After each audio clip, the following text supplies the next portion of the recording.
Death bed पर पड़े हैं, बेटा बस एक डेयरी मिल्क खिला दे, मैं ना वो टपक गए फिर आप उसमें। अब तो डेयरी मिल्क आपकी इच्छा कर दी तो मिलेगी आपको डेयरी मिल्क, मगर ये पता नहीं है कि मनुष्य योनि में मिलेगी, कुत्ते की योनि में मिलेगी, डेयरी मिल्क मिलेगी आपको। तो इसलिए भगवान की प्रार्थना में कोई भौतिक इच्छा नहीं होनी चाहिए। भागवत बताती है, ज्ञाने प्रयासम उपदास्य नमन्ता एव जीवंती सन्मुखारितम भवदीय वार्ताम स्थाने सिता श्रुति गताम तनुवाग मरोभीर ये प्रयासो अजित जीतोपि असिते त्रिलोक्यम। क्या तनुवाक मनोभीर, जब अपने मन से, अपने शरीर से, अपनी इंद्रियों से, अपने वचनों से भगवान की सेवा करते हैं, उनकी भक्ति में लगे रहते हैं, तो क्या है, अजित जीतोपि, वो जो अजीत है, जिनको कोई जीत नहीं पाया ना, वो वश में हो जाते हैं, वो कंट्रोल हो जाते हैं। भगवान उस व्यक्ति का दास बन जाते हैं जो उनको प्रार्थना कर रहा है अपने वचनों से, अपने मन से, अपनी बुद्धि से। देखिए सब लोग भगवान से धन मांगते हैं, मां मुरादे पूरी कर दे, सुख संपत्ति घर आवे, पहली लाइन यही है भैया। पहले कुछ गुणगान कर लेते, बाद में मांग लेते, बोले नहीं टाइम नहीं लगाना, मैं सुख संपत्ति घर आवे, सीधा डायरेक्ट ना, पूरी इतनी बेशर्मी की हद है, सीधा पहले मांग रहे हैं। तो सब लोग धन चाहते हैं, मगर भक्तों का असली धन क्या है, उनका असली अर्थ क्या है?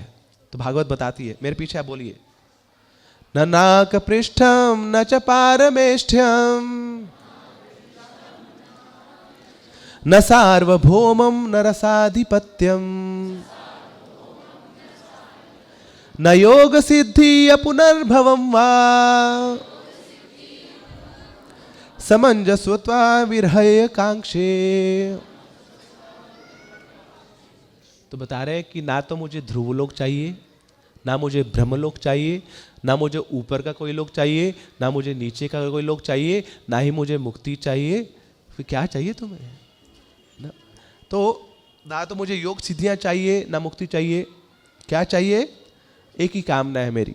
क्या कामना है? कि बस आपसे मिलने की इच्छा बनी रहे, आकांक्षे, है ना, समंजसत्वा विरह कांक्षे, कि आपका ये जो विरह है ये बना रहे, आपसे मिलने की इच्छा बनी रहे। अच्छा, मिलने की जब इच्छा होगी तो वो इच्छा जब पूरी होगी तो मिल लेंगे, फिर इच्छा पूरी होगी? बोले नहीं, वो इच्छा नहीं चाहिए, आपसे मिलना है ही नहीं मुझे, I don't want to meet you, but that desire to meet you should always remain ignited, कि आपसे मिलने की इच्छा बनी रहे, क्योंकि अगर आप मिल गए तो फिर मैं आपकी भक्ति छोड़ दूंगा, क्योंकि लक्ष्य पूरा हो गया ना। लक्ष्य क्या है? भगवान से मिलना, भगवान के धाम जाना, भगवान के धाम जाके तो मैं आपको भूल जाऊंगा, तो मेरी वो इच्छा है ही नहीं।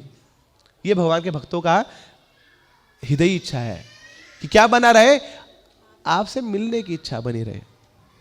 देखिए 5 प्रकार की मुक्तियां होती हैं, सायुज्य, सारूप्य, सालोक्य, सामीप्य और साष्टी। दोबारा बताएं, सायुज्य, सामीप्य, सालोक्य, सारूप्य और साष्टी। इसमें जो सायुज्य मुक्ति है वो है कि भगवान की जो दिव्य ज्योति है उसमें जाके विलीन हो जाना। ये तो भगवान के भक्तों को बिल्कुल नहीं चाहिए। बोले वहां जाके करेंगे क्या? बाकी सारी मुक्तियां तो वैकुंठ में है, जैसे सामीप्य मुक्ति मतलब भगवान का समीप प्राप्त करना, उनका एसोसिएशन प्राप्त करना। सारूप्य मतलब भगवान जैसा रूप प्राप्त करना। सालोक्य मतलब भगवान का जैसा लोक प्राप्त करना। तो ये सब जो सिद्धियां हैं ये वैकुंठ में है, तो वहां कम से कम भगवान का दर्शन तो होगा। मगर ये जो सायुज्य मुक्ति है ये क्या है? एक ब्रह्म ज्योति है, मतलब एक कमरा है उसमें लाइट है, बस उस लाइट को देखते खुश होते रहे, बड़ी चमक रही है, बड़ी अच्छी लग रही है, मैं भी चमक रहा हूं उस लाइट में, और दूसरा कोई व्यक्ति है ही नहीं। तो वहां वो जो बल्ब तो जल रहा है मगर आपका बल्ब बुझ जाएगा वहां पे। क्या करूंगा यहाँ पे इस लाइट में? लाइट में क्या मजा है? लाइट में कोई और व्यक्ति आएगा है ना, तो अब हमारी अपलिफ्टमेंट होगी, मगर कुछ आनंद नहीं है इसमें, बड़ा बोरिंग है।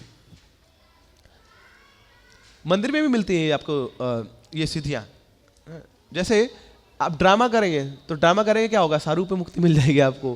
भगवान जैसे बन जाते हैं, भगवान के भक्तों जैसे मिलता है तो सारूप्य मुक्ति है।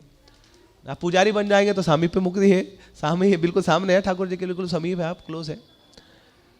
और धाम में चले जाइए या मंदिर आ जाइए तो मंदिर क्या वैकुंठ है, तो यहाँ पे तो सालोक्य मुक्ति है। ऐसे ही साष्टी मतलब कि भगवान जैसी शक्तियाँ प्राप्त करना। तो आप बन जाइए, लाइफ मेंबर बन जाइए, आपके घर में कार्ड आ जाएगा ना, तो ठाकुर जी का भोग, राजभोग मिल जाया करेगा आपको, तो साष्टी मुक्ति। मगर भगवान के भक्त ये चाहते नहीं, हमें मुक्ति चाहिए नहीं।